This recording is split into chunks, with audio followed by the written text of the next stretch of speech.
Hello everyone. I hope all of you are doing very well physically, mentally, emotionally, and spiritually. Because the health in all these aspects is important. Physical health is important, mental health, spiritual health, social health, financial health, everything is important. Okay, see, today let us uh, go into the details of the second chakra, that is the Swathishtana chakra. See this Swathishtana chakra, where is it located? You know where the Mooladhara chakra is approximately located? At the base of the spine, very close to the anal region. From there, see, we always visualize the chakras on the back side, on our back side, because on the back side is the spinal cord, and we assume that in the center of the spinal cord is the Sushumna Nadi, or we assume like that. Okay. So on the Sushumna Nadi, there are some energy concentrations which are called chakras. So we have seen the first chakra, that is the Mooladhara chakra, which is located at the tip of the base of the spine. And just 4 fingers, if you keep like this much is the distance. So from Mooladhara, if Mooladhara chakra is here, say roughly up this much, here is the Swathishtana chakra. Okay, the gap will be the width of the 4 fingers, like this. And this Swathishtana chakra is connected to the water element. And this is compared to a lotus flower having 6 petals. And the deity allotted or assigned to this Swathishtana chakra is Lord Brahma and Goddess Saraswati. Okay, and the mantra for this chakra is Vam. VAM, VAM. Okay, so these are all the basic qualities. And in English, Swathishtana chakra is known as the sacral chakra because it is located in the sacral part of the body. Sacral part is almost towards the base of the spinal cord, sacral region. Okay, and uh, what are the characteristics controlled by the Swathishtana chakra? It is the Swathisthana chakra is controlling the feelings and emotional well-being of a person. And sexuality is also decided by this chakra. That is feelings and emotional well-being and also the sexuality. See, for Mooladhara chakra we have seen that it satisfies the survival instincts. It is very much required or essential for the survival of a person. The basic needs, food, water, place, and reproduction. All these things are the basics. So these basic things are the survival, basic things are needed for the survival of a person. That is taken care of by the Mooladhara chakra. And if the Mooladhara chakra is not good, his physical well-being is not taken care of. Okay, Mooladhara chakra is for physical well-being, whereas Swathisthana chakra is for the emotional well-being. Why emotional? Only if the physical and the survival things are taken care of, you can think of the next level. Okay, what is the next level? If physical well-being is achieved, the next is mental well-being. That is the feelings and the emotional well-being. And it is very close to the sex organs, and so the sexuality of a person is also controlled by the Swathisthana chakra. Okay, so this is how we have to look at it. Now, and suppose if the Swathisthana chakra is not balanced, then the person will have the negative quality of being very guilty.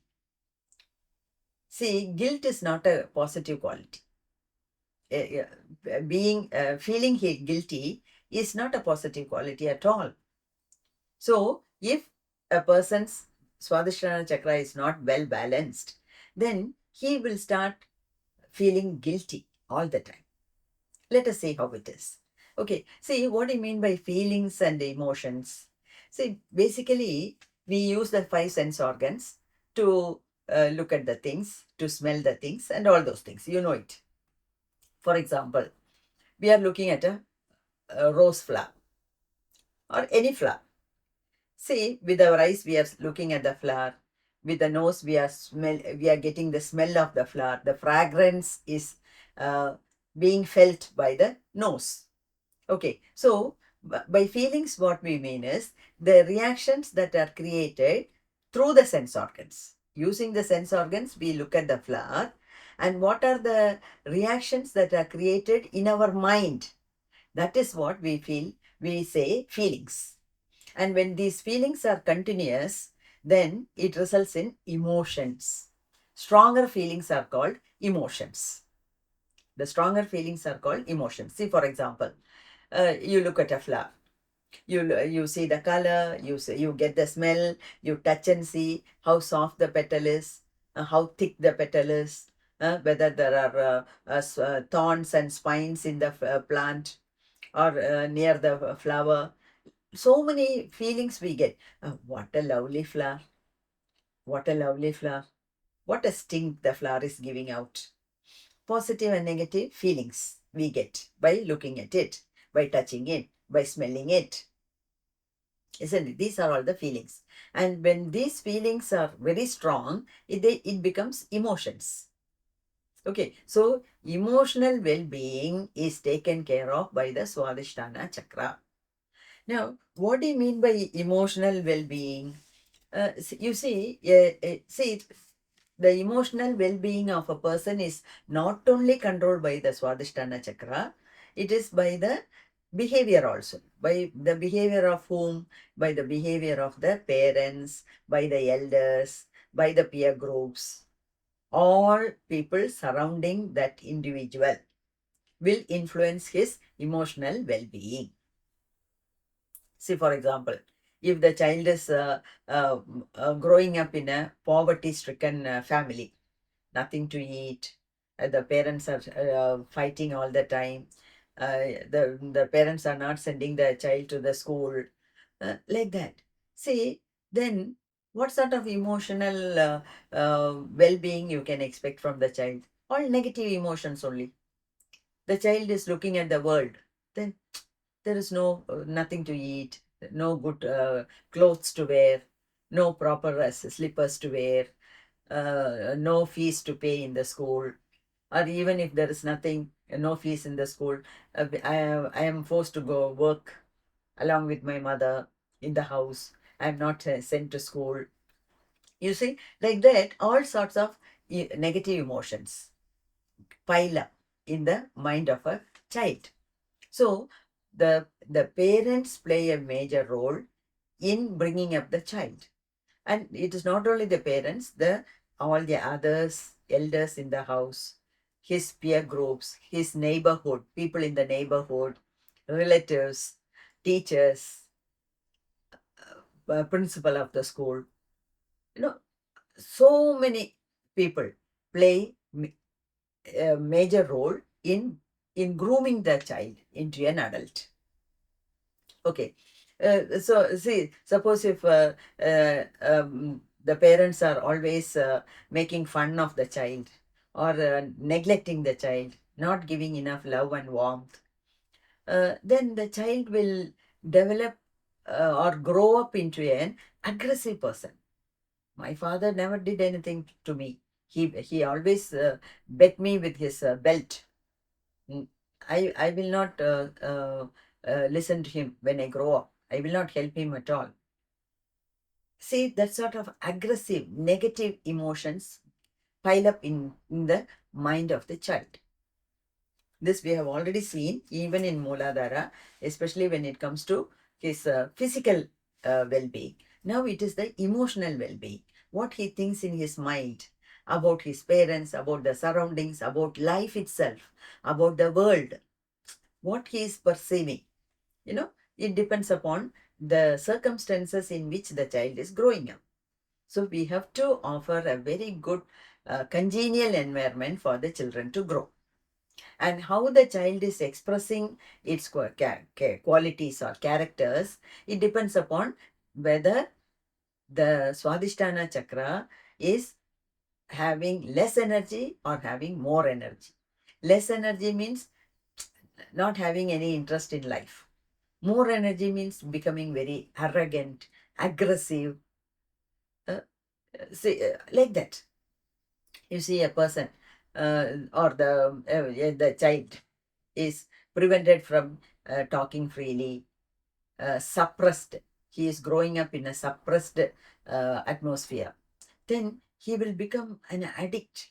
That is how when they grow up, when they become adolescents, they become addicts to drugs, smoking, drinking, like that, because they want to let out the feelings at least by going after these things. So they become addicts and they ruin their life. Okay, so we have to be very careful in bringing up the children. The parents must be balanced. Only then they can rear the children in a balanced situation. And when it comes to feelings and emotions, or emotional well-being, see, we have to take care of a few things. How we perceive life, that is very, very important. How we take life, that is an important thing. And how we process it in our mind. See, you perceive, you look at it in a particular way, and we process it in our mind in a particular way. So that is also very, very important. So how you perceive it, how you process it, and how you react to it, or how you express it. These are the points which you have to consider while talking about Swathishtana chakra or about the emotional well-being. You see, a few points which you have to note. One is we have to be uh, neutral in accepting the criticism and the comments from others. So suppose if somebody is commenting that my voice is no good, my voice is very soft, it is not at all audible, then if I take it personally, then I will think, now I will start developing a guilty feeling. I will think that oh, my voice is no good. I am unfit to release a video. I am unfit to make videos because my voice is very meek, very soft. See, instead, if I take it personally, the comments, it will be like that.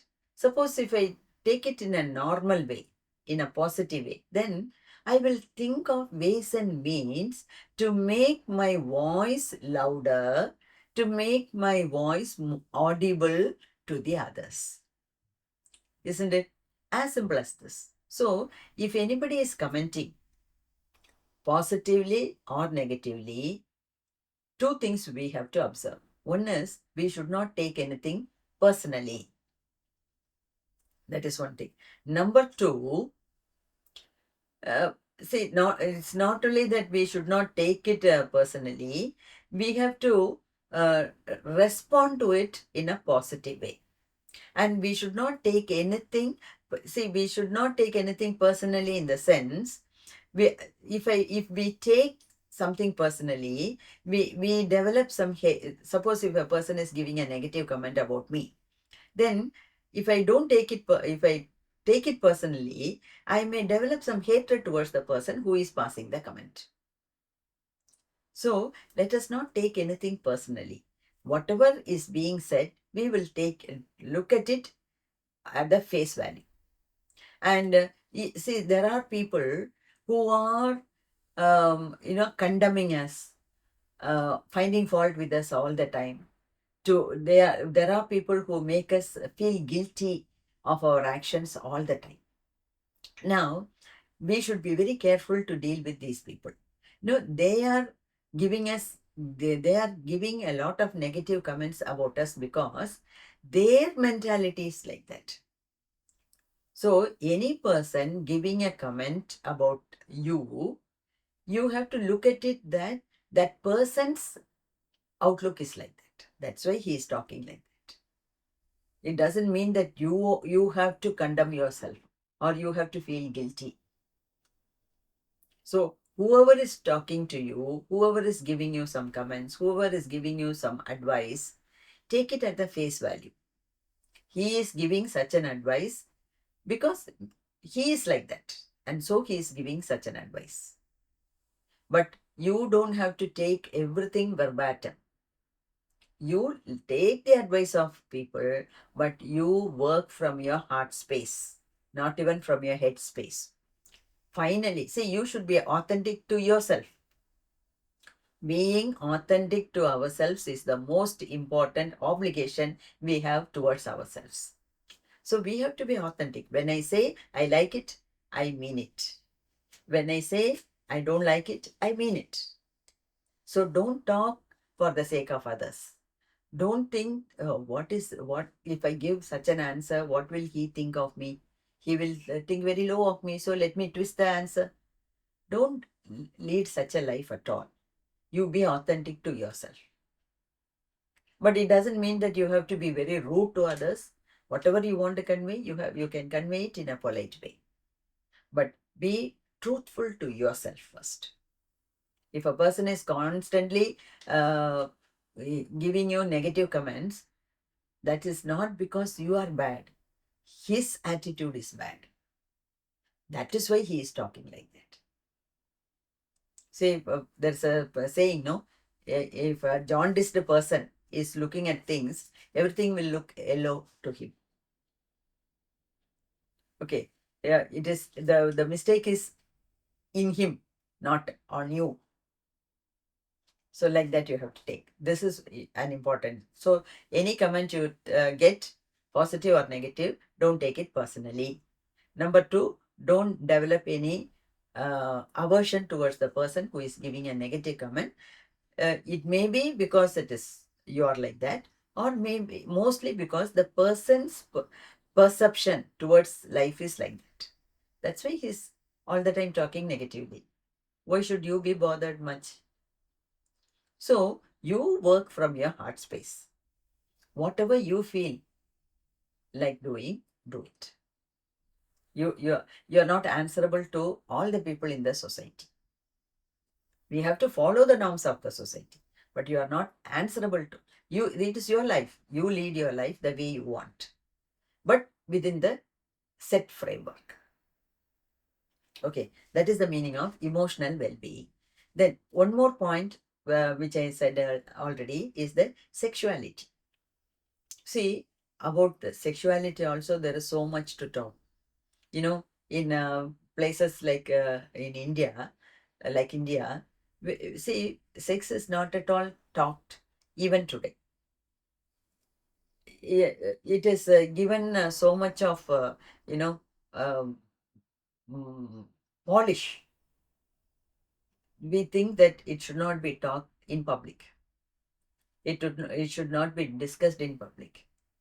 It can be discussed. It need not be made public. But the children at the school level must be taught about these things. The adolescents must be taught about the synthesis of hormones in the body. Then they should not be hijacked by the hormones. They should behave properly. How they should respect the norms of the society. What is sexuality? It is neither bad nor good. It is not bad in the sense at the appropriate age it should be met with. How it should be dealt with. We should teach the children. And if you are going to hide everything from the child, now one day when the child reaches the stage where he or she is exposed, he may not be able to handle the situation properly. So it is a very delicate matter, but we have to teach our children, if not by the parents, at least by the others, by the school people, by the school teachers, the school authorities, so that they get the correct perception of sex. Some people, they have uncontrolled desire towards sex, which is also not good. Sex is not the most important part of anybody's life, but it is important. So for that age group, it is required. So how they have to handle these things must be taught to them. And if the chakra is not balanced, then their perception towards uh, sexual activities is also deranged. It is not normal. Okay. Uh, you see, a child which is being brought up in a suppressed family will grow up into an aggressive person.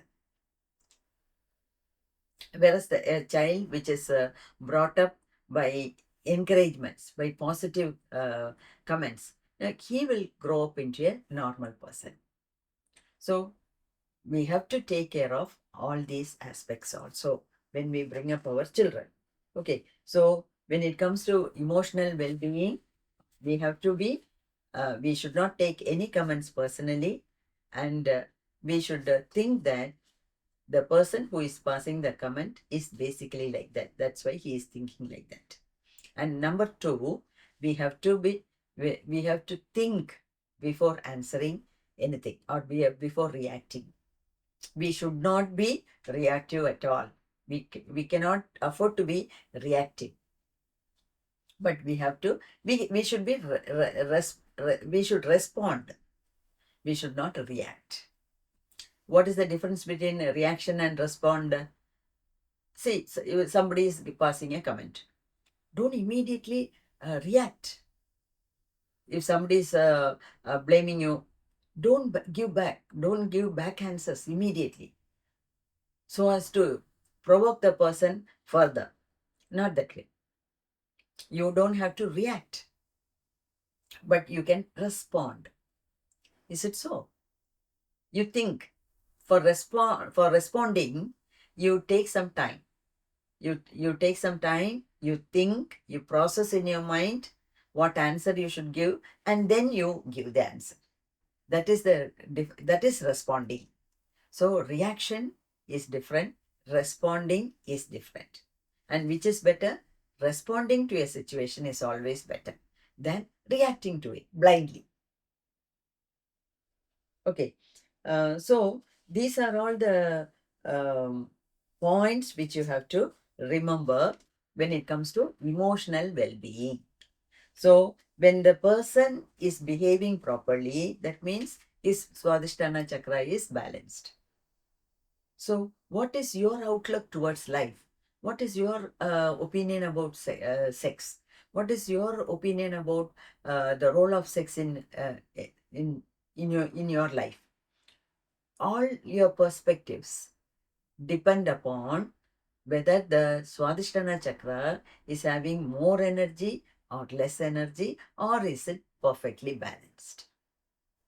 And as I said earlier, to balance a particular chakra, you cannot work only with that chakra. All the chakras are interconnected. So you have to do some sadhana to activate all the chakras. Okay, because Mooladhara chakra, as I said earlier, is connected to Ajna chakra, whereas Swathishtana chakra is connected to Anahata chakra in the chest region. Okay, Mooladhara chakra is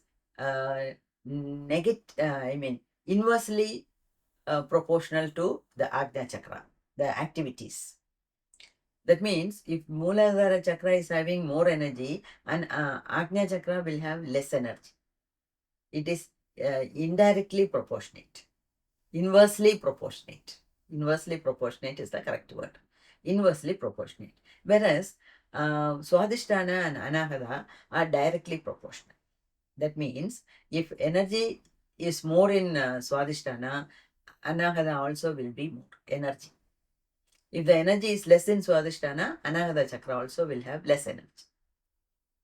So in totality, though we are learning, see, certain characteristic features are attributed to each chakra.